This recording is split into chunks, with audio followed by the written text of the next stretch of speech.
Bom, pois muito bem, eu vou começar passando para vocês, mas para vocês ouvirem, não precisam, como é que eu posso dizer? Não precisa anotar, porque eu passarei para vocês a tabelinha de passagens bíblicas. Eu tenho elas e vou passar, né? Mas aqui eu vou dar uma lida rápida para vocês verem que biblicamente os sacramentos lá estão, né? Muitas vezes a gente não sabe ou acha que lá eles não estão informados, mas eles estão todos ali biblicamente, né? Eles estão em diferentes lugares, não estão enumerados como 7, tá bom?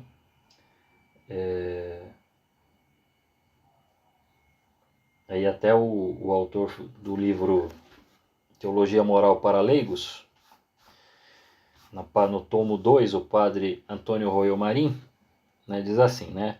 Nos é falado explícita e claramente dos 7 sacramentos, embora disseminados em diferentes lugares. Em nenhum lugar são enumerados juntos os 7.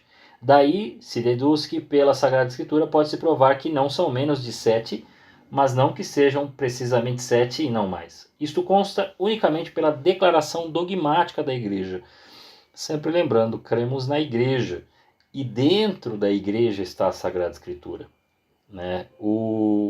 É sempre bom a gente lembrar que a Sagrada Escritura, como a gente explicou lá no começo, quando demos a origem da Sagrada Escritura, né, o cânon e a Bíblia como nós a conhecemos de modo cristão para se interpretar, não de modo judeu, porque senão seria só o Antigo Testamento, ela é um livro católico, escrito para católicos. Né? Então qualquer interpretação fora disso, ela está errada.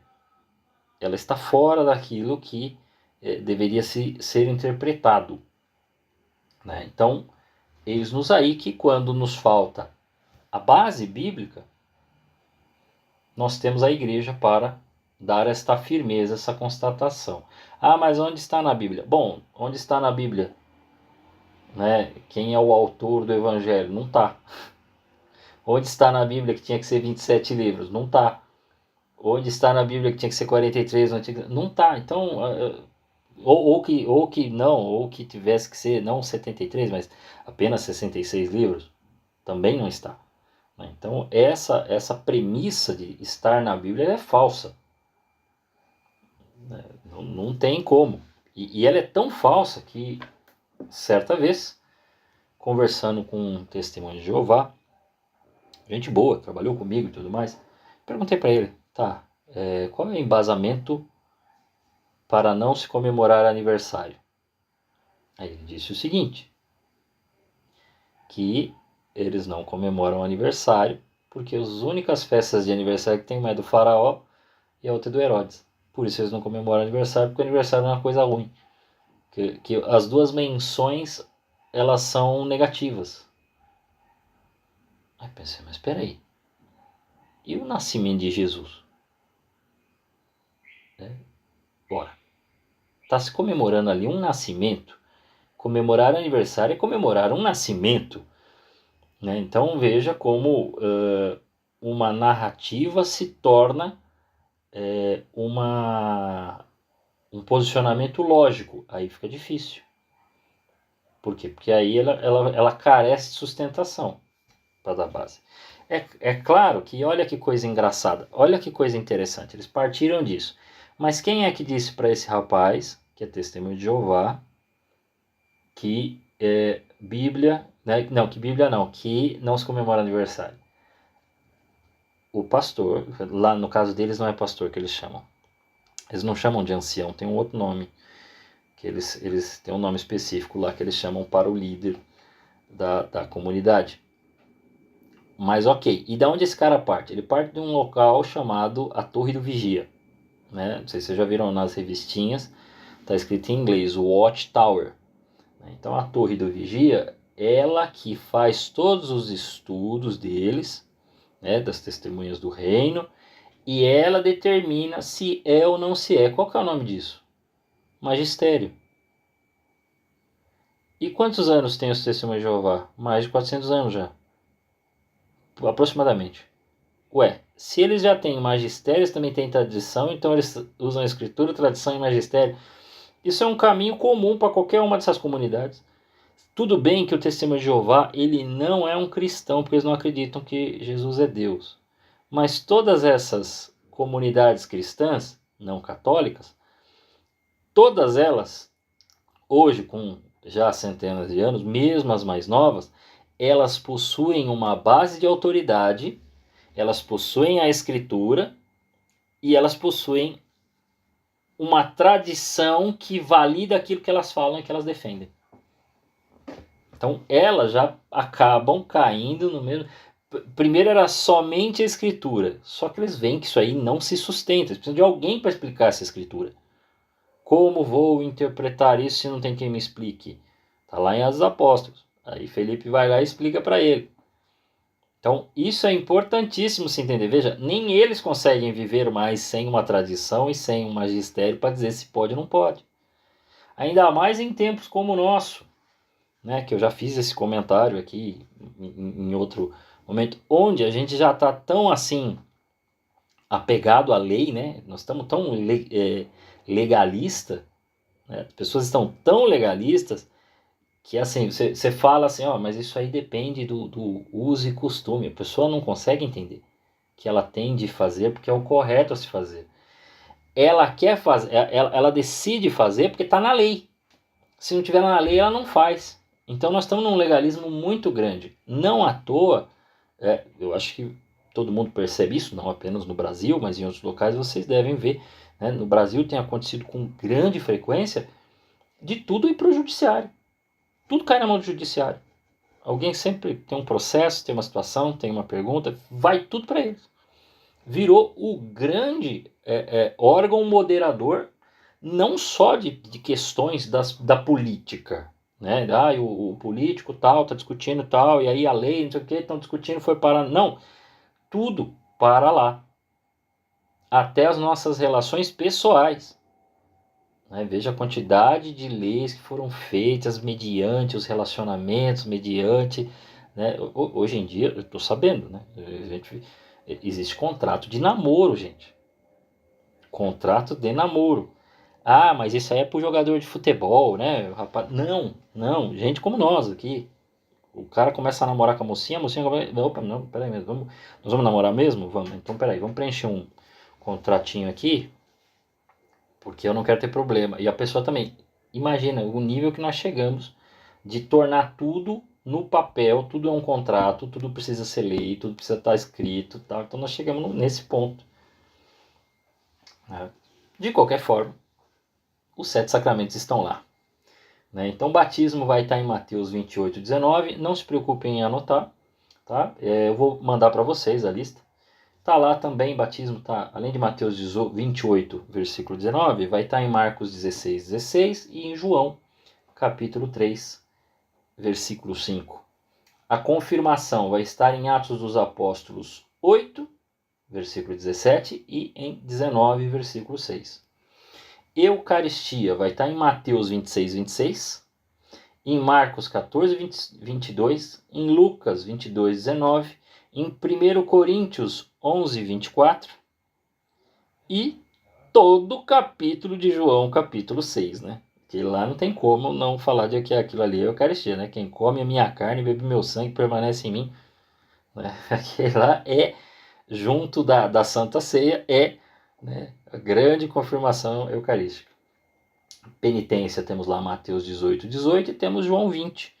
João 20, que quando a gente for falar do sacramento da penitência, eu vou lê-lo. Né? Porque ali, ele, mais claro do que aquilo, não tem. Né? Mais claro, né? A quem perdoares o pecado, eles serão perdoados. A quem não perdoarem, né? Quem vocês não perdoarem, vai ficar retido na pessoa. Olha só. Ué, se era para falar diretamente com Deus, por que Jesus determinou que deveria se falar com homens? Está na Bíblia. Né? Os tais legalistas aí, está na Bíblia. Não, eu me confesso, eu falo com Deus, tá, ok, isso aí você precisa fazer também. Até para nós, vocês vão ver que para confissão você precisa chegar lá já com o coração entregue, né? Tendo tido a dor do cometido pecado, tendo entregue a Deus na oração, a contrição, ok. Mas você vai precisar falar para alguém, para o homem, para que ele representa Nosso Senhor. Ah, não, eu só falo com Deus. Não, desculpa, filho, você falava tanto que tinha que estar na Bíblia, está na Bíblia aí você não aceita? Então o problema é outro. Não é um problema de Bíblia, é um problema de conveniência. Você faz o que te convém, certo? A unção dos enfermos, ou extrema unção, como quiseres. Marcos capítulo 6, versículo 13, Tiago capítulo 5, versículo 14. Né? A ordem está em 1 Timóteo, capítulo 4, versículo 14, capítulo 5, versículo 22, e 2 Timóteo, capítulo 1, versículo 6. O matrimônio, tá, aquela grande conversa de Mateus 19, aqui especificamente ele fala o versículo 6, e Efésios capítulo 5, versículos 31 e 32. Bom, são essas passagens aqui, que depois eu mando para vocês, numa tabelinha, bem legal. E a gente vai falar agora do crisma, né? Mas acho que essa explicação inicial serviu até para a gente sempre retomar alguns assuntos, né? Principalmente os assuntos bíblicos, né? O que não significa nunca, tá, gente? A interpretação dita pessoal. Ah, ela pode acontecer, Leandro, porque sempre fala que a igreja deve interpretar. Sim, ela pode acontecer. Se ela ocorre num momento de oração sua, sei lá, você estava em oração, aí fala, vou tirar uma passagem, não é tirar como sortilégio, mas assim, vou abrir a Bíblia para ler, ver o que Deus está falando para mim. E Deus te fala alguma coisa ali. Isto é uma revelação pessoal, né? Isso não é para todos.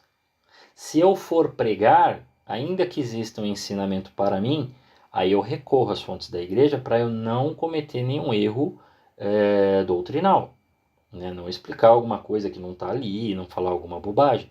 Mas aquilo que Deus está falando para mim é para mim. Então aí é a minha conversa com Ele.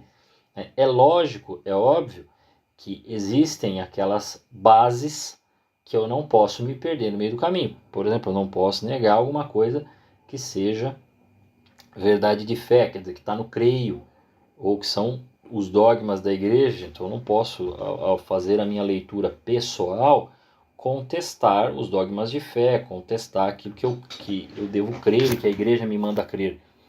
Eu devo realmente ler e permanecer na obediência. Mas existem algumas questões que Deus fala conosco e está tudo tranquilo, não vai contestar nada. Então acho que isso nos ajuda. Até porque o sacramento de hoje, ele é um sacramento que a igreja indica de fazer, mas ele, acredite, ele não é um sacramento obrigatório, ainda que a igreja indica para todos fazerem. Né? Mas por que ele não é obrigatório? Ele não é obrigatório porque para ser santo, ele não é necessário. O que é necessário é o batismo. Mas ele vem para confirmar o que o batismo iniciou. Ele vem para aumentar o que o batismo iniciou. Então ele auxilia. Né? Se você precisa fazer uma longa viagem, você tem um bom carro, né? Já deixaram ele todo equipado e alguém fala assim, ó, eu vou colocar, além da gasolina, eu vou colocar também o óleo e tal, que ele vai melhorar a qualidade do seu carro vai chegar com muito mais facilidade, não vai quebrar quando no final do caminho, você vai usar, tendo certeza de que ele é eficaz e que ele vai ajudar muito mais. Então, é esse que é o ponto da confirmação. A confirmação, assim ele é chamado, ou crisma, é um sacramento que dá o Espírito Santo. Mas o batismo deu, sim, é que aqui ele está confirmando o Espírito Santo que está em você. Ele está aumentando a santificação. Ele também reforça, confirma o caráter batismal e fortalece com o caráter novo, que você vai ver aqui. Né? Imprime na nossa alma o caráter de soldados de Cristo e nos faz perfeitos cristãos. É aqui que começa o desejo de perfeição. Então, quem busca o sacramento da confirmação é porque realmente tem vida de fé, tem vida cristã, está buscando não só para poder casar, né? Porque às vezes vai lá, o padre fala, né? Você não é crismado? Faz o crisma aí para você poder casar. Mas não é só para isso. É lógico que ele será importante para quem vai casar. Porque se quem vai casar está abraçando uma vocação, é importante que já seja um bom soldado. Então faz todo sentido do mundo. A confirmação faz-nos perfeitos cristãos, confirmando-nos na fé. Confirma a nossa fé. Aperfeiçoando em nós as outras virtudes e os dons recebidos no santo batismo. Os dons lá, fé, esperança, caridade. Ele vai confirmar. E é por isso que se chama confirmação. E é lógico que ele vai derramar, e é só a confirmação que faz isso, os 7 dons do Espírito Santo. Os 7 dons do Espírito Santo, vou ler na ordem que está aqui depois. Quando eu for explicar os 7 dons, eu vou explicar na ordem hierárquica. Não que não esteja, mas aqui tem uma diferençazinha. Mas vamos lá, vai ser, os 7 dons do Espírito Santo são sabedoria, entendimento, conselho, fortaleza, ciência, piedade e dom de Deus. São esses os 7. Qual é a matéria do sacramento da confirmação? A matéria, além da imposição das mãos do bispo, tem um momento lá que ele faz, um pouquinho antes do crisma, ele estende as mãos, ele fica no alto do altar, ele pede até para os padres também, ele estende as mãos e inicia uma longa oração. Pede os 7 dons do Espírito Santo, pede a vinda do Espírito Santo, a efusão e tudo mais. E ali ele faz uma longa oração. E depois ele vai fazer uma unção na fronte da pessoa batizada com o Santo Crisma. Ele vai dizer, fulano recebe, né, a unção do Espírito Santo, dom de Deus. E ele faz o sinal da cruz na testa da pessoa. E a pessoa vai responder amém. Então, essa é a forma. Por isso o sacramento se chama crisma. Porque o que significa crisma? Unção. Isso que significa crisma. Parece até Cristo, que é ungido. Entenderam? Crisma, unção, Cristo ungido. O que é o Santo Crisma? Santo Crisma é o óleo de oliveira misturado com bálsamo e consagrado pelo bispo na quinta-feira santa. Na diocese, essa missa ocorre na quarta-feira. Ele não faz na quinta, ele faz na quarta. Né? A missa dos Santos Óleos. Aqui na diocese faz na catedral. Né? Então, esse óleo que é o crisma. É por isso que o pessoal costumeiramente chama, vai receber a crisma. Né? Mas o nome, que a gente usa menos, mas o nome dele, do sacramento, é confirmação. Recebeu o sacramento da confirmação através do óleo do crisma. Né? Nesse sacramento, o óleo que se derrama e fortalece significa a abundância da graça que se difunde na alma do cristão para conservar na fé, confirmar na fé. Então, quer dizer, ele confirma na fé essa graça que vai se difundir na alma do cristão. O bálsamo, que é aromático e preserva da corrupção, significa que o cristão fortificado por esta graça é capaz de difundir o bom aroma das virtudes cristãs e de preservar-se da corrupção dos vícios. A forma é aquela que eu... Né, ela teve uma mudança, né, nas formas, mas não mudou muito não, né? Então ele fala lá, fulano recebe a unção do Espírito Santo, dom de Deus. A pessoa, amém. A paz esteja contigo e contigo também. É isso que ele fala lá. Né? Quem que é o ministro do sacramento da confirmação? É o bispo. Ah, mas eu fui numa missa que era o padre, que era o padre não sei quem, tal, que veio. Então ele teve uma autorização do bispo.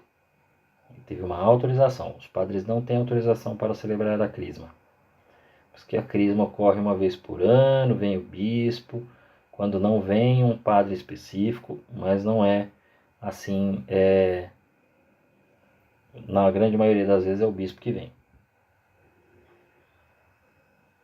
O bispo, para administrar o sacramento da confirmação, primeiro estende as mãos sobre o cristão para se crismar, invocando sobre eles o Espírito Santo. Em seguida faz uma unção em forma de cruz com o santo crisma na fronte de cada um, dizendo as palavras da forma. Depois, com a mão direita, que a gente não tem mais essa parte, tá? Que eu vou ler aqui, ele dá uma leve bofetada na face do crismado, dizendo a paz esteja contigo. Agora ele só estende a mão. E no fim, abençoa solenemente todos os crismados. Né? Ele faz uma oração final, depois tem a vela e tudo mais. Antes dava-se um tapinha na face, não é um tapão, tá? Nunca foi um tapa, né? Vira a cara. Não, era um tapinha que vocês vão ver qual que era o significado. Mas caiu em desuso, não sei o porquê, mas não se usa mais. Né? Faz-se a unção na fronte, por quê? Porque é onde aparecem os sinais do temor e da vergonha, a fim de que o crismado entenda que não deve envergonhar-se do nome e da profissão de cristão, né? Nem de ter medo dos inimigos da fé. Então ele não deve se envergonhar. O próprio Jesus diz, quem, né, por vergonha me negar, eu também negarei. Então é por isso. Então, e por que se dá uma leve bofetada? Para que ele saiba que ele deve estar pronto para sofrer as afrontas e todas as penas pela fé e amor de Jesus Cristo. É realmente, verdadeiramente, o sacramento que nos torna soldados. E aí devemos ser fiéis a isso. Devemos estar firmes para sofrer por amor de nosso Senhor Jesus Cristo. É por isso que a gente recebe ali a confirmação daqueles dons, fé, esperança e caridade, e recebemos os 7 dons do Espírito Santo para que agora possamos verdadeiramente nos configurar a nosso Senhor. Então é uma etapa de configuração que vai desembocar onde? Nos sacramentos de missão, que aí a pessoa abraça o seu estado de vida, né? Que indiferente de qual ele seja, Deus quer que todos nos santifiquemos. Esse é o grande desejo de Deus, é a nossa santificação. Devem todos procurar? Sim, devem todos procurar o sacramento da confirmação e fazer com que seus subordinados o recebam, quer dizer, aqueles que são familiares, tá? Em que idade é conveniente receber o sacramento da confirmação? Veja, ainda que hoje o pessoal recebe mais jovenzinho, já a partir dos 7 anos ele já poderia receber, quer dizer, fazendo a catequese ele poderia receber primeira comunhão e crisma, ok? Porque é mais ou menos nessa época que costumam começar, porque 7 anos? 7 anos é o que a gente chama de idade da razão. A criança já deixou o mundo da fantasia.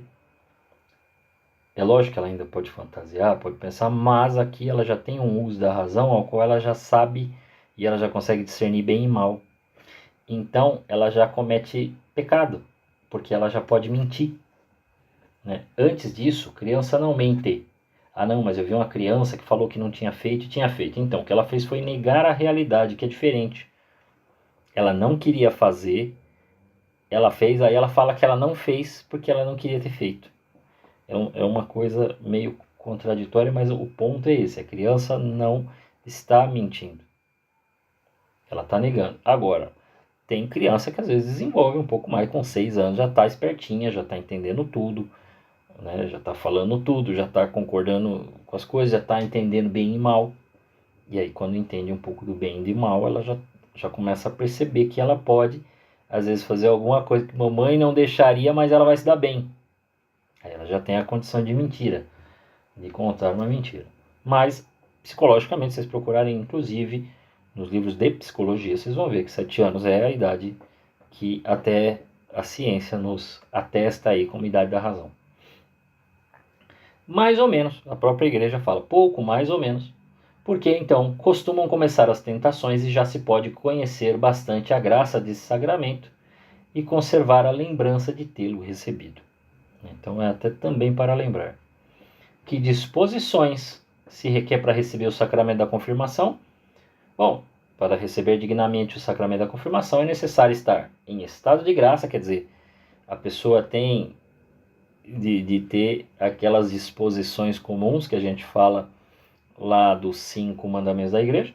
Então, dentre eles lá a confissão, que pelo menos eu como catequista de crisma e adultos, eu já determino aos crismandos irem se confessar, se for melhor, como pude dessa vez fazer isso, foi no mesmo dia, eles foram de manhã receber, né, ir lá se confessar, à noite todos receberam a crisma. Então aí fica mais fácil, né? Então tem que estar em estado de graça, saber os mistérios principais da nossa fé. Então a igreja exige que uma pessoa que vai ser crismada, assim como também vocês vão ver que para a Eucaristia é a mesma coisa, ela precisa saber os mistérios da fé. Quer dizer, ela precisa entender no que ela crê. Agora não basta só a vontade. Além da vontade, tem que ter a inteligência trabalhando junto, para que ela possa fazer o reconhecimento de quem é Deus, ela possa reconhecer o que ele fez, ela possa interpretar o que ele fez, o que ele faz na vida dela também. Então aí, para ajudar a fé, precisa ter a catequese. É isso que o catecismo está dizendo para nós. Então, por isso que se faz catequese, para entender e compreender os mistérios da fé. Compreendeu, eu posso receber o sacramento. Aproximar-se deste sacramento com reverência e devoção. Quer dizer, quem for receber o sacramento não pode ir de qualquer jeito. E aí nós não estamos falando da roupa. Nós estamos falando realmente da disposição do coração. Nós estamos falando realmente da entrega. Porque, bom, algumas comunidades, né, o negócio da roupa, é legal mencionar, algumas comunidades vocês vão ver que quando elas recebem o sacramento, todo mundo vai com a mesma camiseta lá, escrita Crisma, por exemplo, estamos em 2024, Crisma 2024, não sei o que, tal, com 7, né, tal 7 dons do Espírito Santo, uma pomba e tudo mais, o nome da paróquia. Lá na paróquia a gente não faz isso. E a razão é muito simples. É uma razão de custo. Camiseta, antigamente, era bem baratinho. Camisetas estão caras. Nós confeccionamos a camiseta nova da catequese e cada camiseta saiu por R$52. Ah, mas não ficaria tão caro? Sim, mas acaba ficando elevado. E aí você tem um outro problema.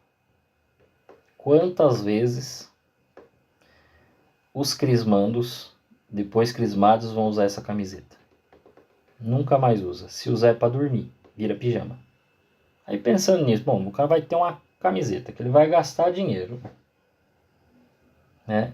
E vai usar uma vez só, né? Vai ficar lá, depois vai pro lixo, né? Porque também vai crescer. Esses meninos, né? Quem vai em crisma sabe, né? Eu acompanhando uma turma num ano, eu vi diferença. Quando eles entraram no começo do ano e no final do ano, como eles estavam. Aí na virada do ano, a surpresa foi gigantesca. Alguns meninos eram menores do que eu, ficaram mais altos. As meninas eram apenas meninas, viraram mulheres. E é assim, é um processo de um ano, porque eles estão com 13, 14, então eles estão realmente naquele passo da virada, assim, né? É incrível. Você vê no rosto, você vê na expressão, né? Na expressão, no muscular, no tamanho, é muito louco isso. Aí também a camiseta não vai ser mais usada. De qualquer forma, ainda assim, a gente indica para que eles vão lá com a roupinha social, porque também alguns ali vão fazer 15 anos, algumas mocinhas, e aí os caras já têm roupa para ir no aniversário dela, né? No aniversário de 15 anos. E com isso eles podem ir para outros locais, sapato vai usar, calça vai usar, né? Então ela pode ser utilizada, reutilizada novamente, a roupa social. Então a gente orienta isso, por isso que a gente não usa. Existem alguns comentários meio assim, mas não ia tornar, sei lá, um desfile de moda. Nada disso, nada disso. A gente tem que sempre trabalhar para o que é mais bonito dentro da igreja. Então nós vamos trabalhar com isso. Mas será que não seria pior se surgir uma pessoa que não tem condição? Olha, algumas pessoas que participaram, às vezes, eu não sei se tinham ou não tinham condição, mas deram um jeito e foram. A gente às vezes chora muito nos dias de hoje, mas eu vejo que mesmo para quem tem menos condição, consegue dar um jeitinho. Porque se pai e mãe, a avó, dava jeito e não tinha desculpa, tinha que ir com uma roupa social, imagine hoje.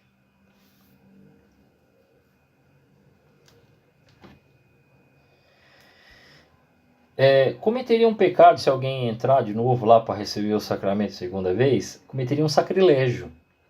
Porque a confirmação é um daqueles sacramentos que imprimem caráter na alma e que só se recebe uma vez. Quer dizer, não teria validade também receber uma segunda vez. Não existe. Uma reconfirmação não existe. O que deve fazer o cristão para conservar a graça? O que ele deve? Orar frequentemente, fazer boas obras e viver segundo a lei de Jesus Cristo, sem respeito humano. O respeito humano aqui, o que é o respeito humano, né? Não é respeitar o ser humano. Respeitar o ser humano é obrigação de todos. Mas o respeito humano aqui é quando, em detrimento de fazer a vontade de Deus, eu faço a vontade humana, né? Às vezes para não te incomodar, para não desagradar o outro.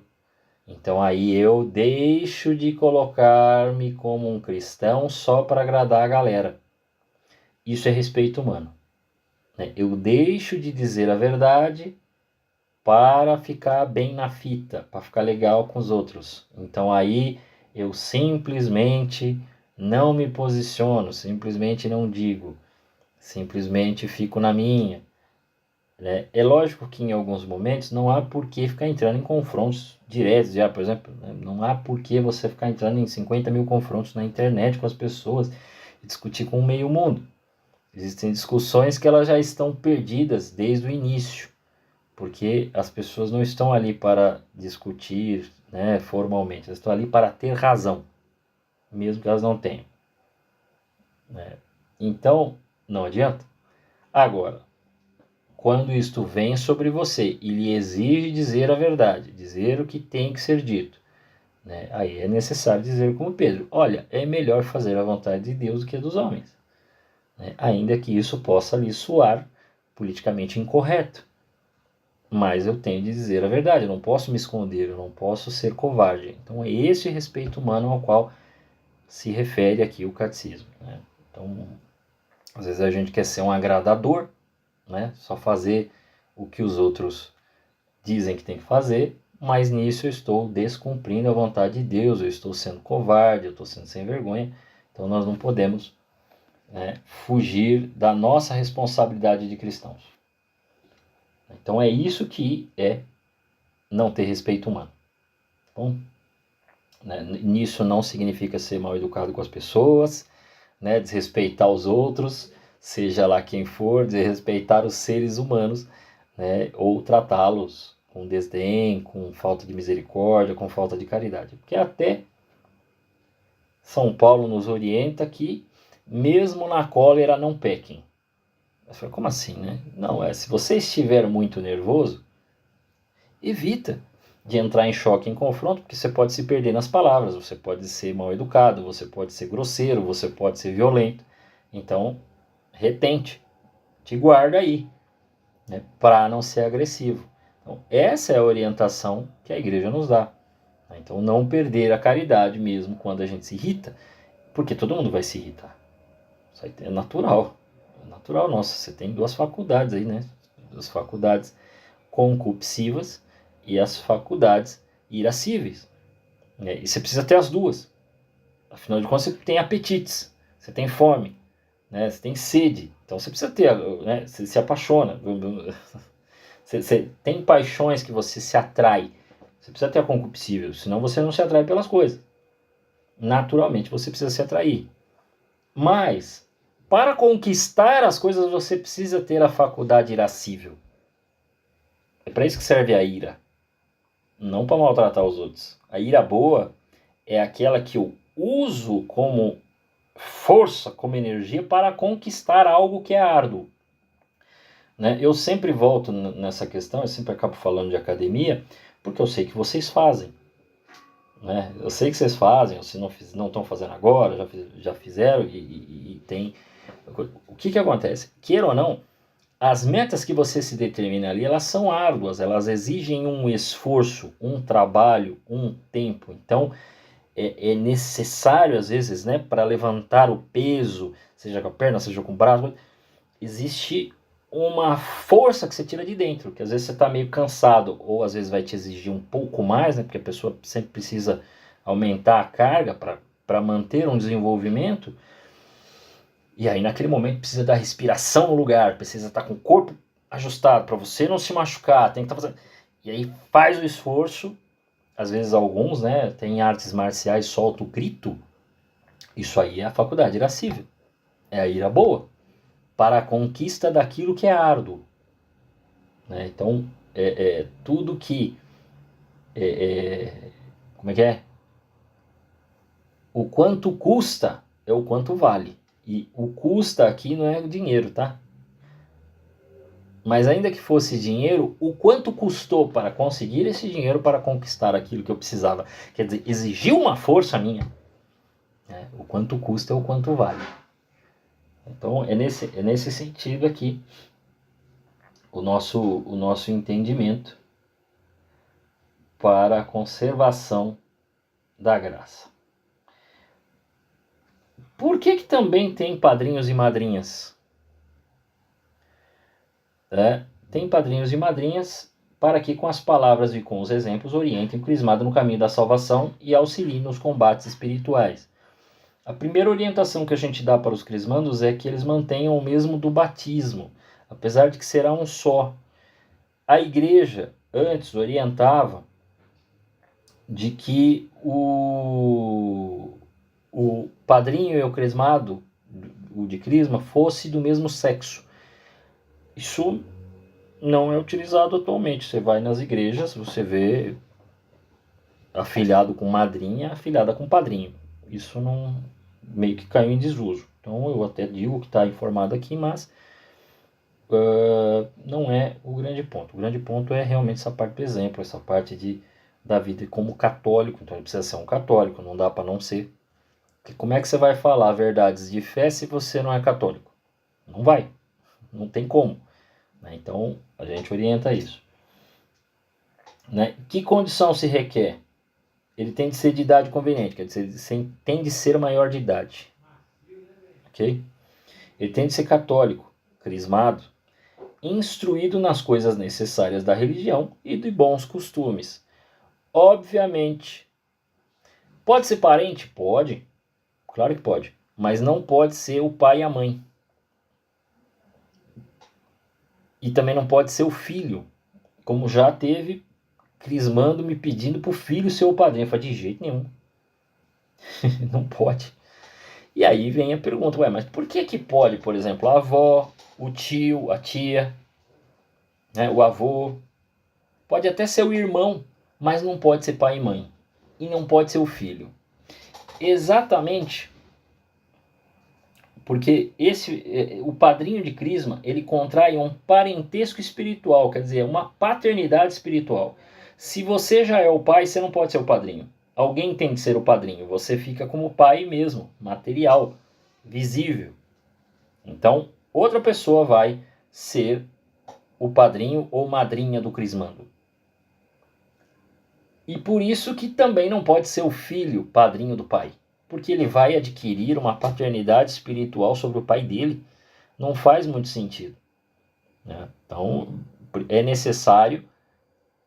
Né? Por isso que até uma das coisas da idade conveniente é que essas pessoas não têm uma distância de vida tão grande, a não ser que exista uma sabedoria naquele que é mais jovem, mesmo sendo o padrinho. Né? Se ele possui uma sabedoria perceptível, ele pode ser padrinho. Mas a gente orienta que sempre seja alguém ou de mesma idade ou até um pouco mais velho. Por quê? Porque tem experiência de vida, da vida mesmo, e existe certamente uma vida de fé, alguém que está ali em contato com Deus e que vai poder orientar em situações, em questões que a pessoa precisa. Né? Diferente, assim, logicamente, que os padrinhos podem estar próximos, mas às vezes não estão tão perto. Mas pelo menos eles ficam de olho. E quando precisar, ele vai lá e conversa. Né? Não só para dar bronca, mas às vezes até para ajudar, para ser um orientador, para dar alguma dica, para dizer o que tem de fazer. Então é importantíssimo, né, que o padrinho entenda isso. Num outro livro aqui, que eu acho que vale uma menção, Tem uma coisa interessante que ele coloca, além de tudo isso que eu disse aqui, algumas exigências que ele traz. Confessar a fé. O cristão confirmado tem de confessar pública e corajosamente a fé cristã. Aqui, novamente, o que ele fala aqui no livro. Pisoteando o ridículo respeito humano. Aí ele abre aspas, o que vão dizer os homens? Quer dizer, ele está falando, ó, você não pode ligar para a opinião dos outros, né? Porque o grupinho, imagina, para jovem isso aqui é um problema. Eu falo, isso aqui dos jovens é a parte que eu mais gasto falando para jovem. Por quê? Porque eu sei que no período que a gente é jovem, a gente se move pela galera, a turma. E aí tem que andar na galera, e aí você tem que meio que obedecer, né, quem lidera, aí quando não faz, fica pressão de grupo. Então eu dou um toque para eles sobre isso. Não existe atitude mais vil e vergonhosa que a do cristão covarde na confissão clara e aberta de sua fé diante do mundo. Atenção ao que vão dizer. Já escrevemos em outras obras. Aqui ele menciona a Teologia da Perfeição Cristã, que é um outro livro dele.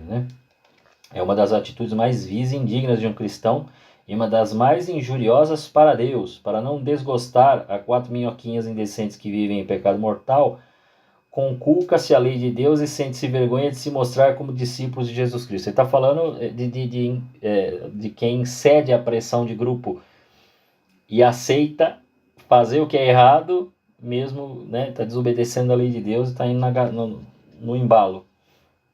Que nós já aprendemos também que fazer isso é um escândalo, um pecado contra o 5º mandamento, porque você está indo para a morte e está levando também outra pessoa para a morte espiritual. O cristão que quiser santificar-se deve deixar de lado em absoluto aquilo que o mundo possa dizer ou pensar. Ainda que o mundo inteiro grite e encha-o de zombaria e desprezo, deve seguir adiante com inquebrantável energia e decisão. Esse é um resuminho aqui, porque o texto é um pouquinho maior. O segundo, propagar a fé. É grande dever do apostolado que afeta a todo cristão, mas de maneira especial ao cristão que recebeu o sacramento da confirmação.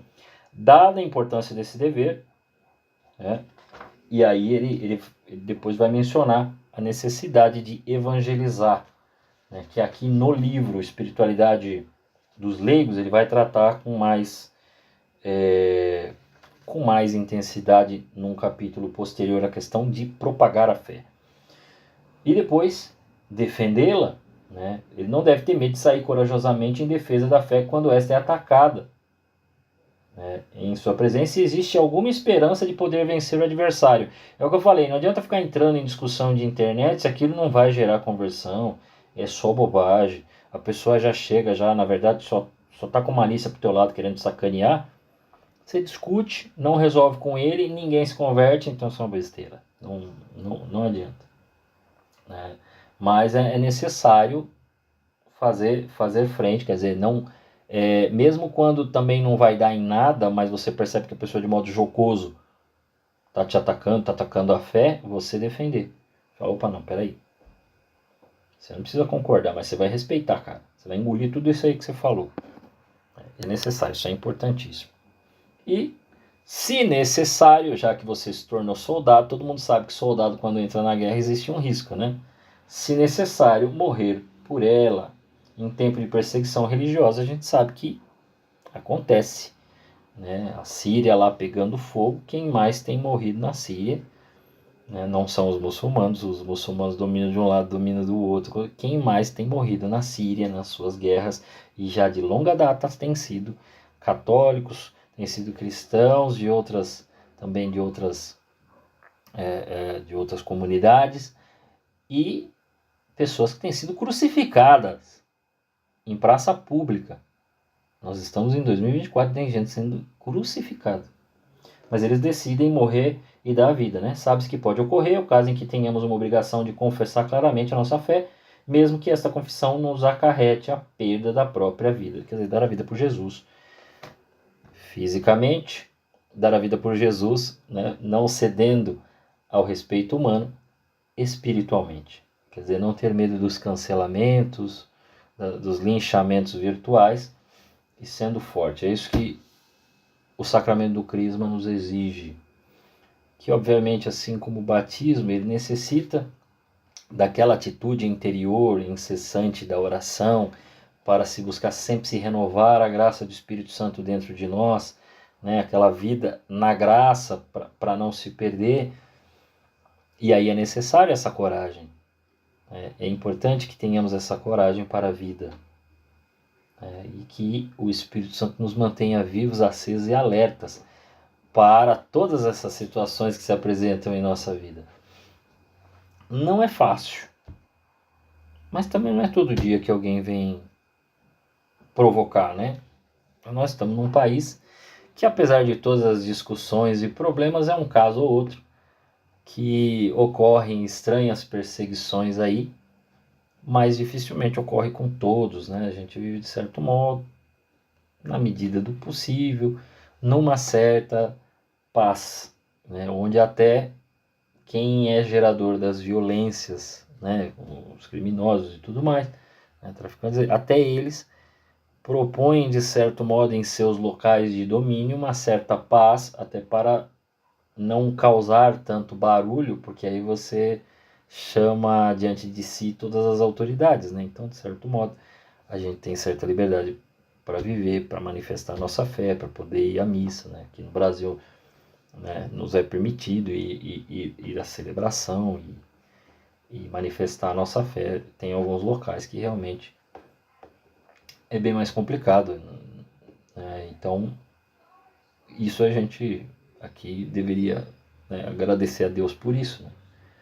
Fora, né, quando não é uma questão de perseguição ostensiva, né, como de governos ou de grupos político-religiosos, você tem uma mundanização massificada, como partes da Europa, onde já se perdeu, e você tem igrejas que já deixaram, né, os templos, né, aí, que deixaram de ser igreja e virou biblioteca, bar, virou outra coisa, né? E aí você fala, e agora? Então, locais onde você tem padres que testemunham, né? Que não tem igual aqui, nós tivemos agora cinco mais 5 padres, nós tivemos no ano passado mais 3, no ano retrasado 11, e assim vai. Esse ano foi mais 5, então todo ano tem mais ou menos 3, 4, 5 padres, uma média aí. Isso na nossa diocese. Tem diocese no Brasil que o bispo vai buscar na diocese do lado, que não tem lá. Nem seminário ele tem. Ele precisa chamar de outros locais para poder ter gente, para poder celebrar missa para a diocese dele, porque senão ele não consegue ter gente suficiente para celebrar em alguns municípios, em alguns locais. Isso no Brasil. Isso no Brasil. É complicado. Bom, era isso que eu tinha para falar hoje. Penso que na semana que vem a gente começa, tá? Nós não vamos terminar o assunto Eucaristia semana que vem. Por quê? Porque nós vamos falar o que é a Eucaristia como sacramento, nós vamos falar sobre Santa Missa. E aí isso nos tomará tempo, né? Isso nos tomará um bom tempo, porque você explica só sobre a Eucaristia e depois você explica sobre a missa, onde todos os outros sacramentos estão lá. E por isso você entende que o maior sacramento é a Eucaristia, porque está tudo ao redor dela. Não só por isso, né? É porque ali não está só Jesus na graça, está também presencialmente, dentro da espécie do pão e do vinho. E isso já vai fazer uma diferença tremenda. Então nós vamos explicar isso, nós vamos falar da missa, a gente pode, né, comentar, mas isso daí vai ficar, né? Provavelmente nós não terminaremos, certamente nós não terminaremos na próxima aula, nós vamos dar continuidade disso, esse é um assunto que é importante, interessante, então, mas será um bom começo, pelo menos, assim a gente espera.